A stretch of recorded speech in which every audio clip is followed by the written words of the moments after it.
കൊല്ലം പട്ടത്താനത്ത് മക്കളെ കൊലപ്പെടുത്തിയ അച്ഛൻ ജീവനൊടുക്കി. പട്ടത്താനം സ്വദേശി ജോസ് പ്രമോദ് മക്കളായ ദേവനാരായണൻ, ദേവനന്ദ എന്നിവരെയാണ് വീട്ടിൽ മരിച്ച നിലയിൽ കണ്ടെത്തിയത്. മക്കളെ കൊലപ്പെടുത്തിയ ശേഷം അച്ഛൻ ആത്മഹത്യ ചെയ്തതെന്നാണ് പോലീസിന്റെ പ്രാഥമിക നിഗമനം. ഇന്ന് രാവിലെയാണ് ജോസ് പ്രമോദിനെയും മക്കളെയും മരിച്ച നിലയിൽ കണ്ടെത്തുന്നത്.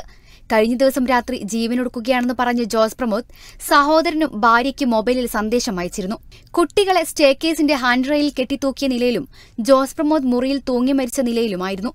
പോലീസ് സ്ഥലത്തെത്തി ഇൻക്വസ്റ്റ് നടപടികൾ ആരംഭിച്ചു.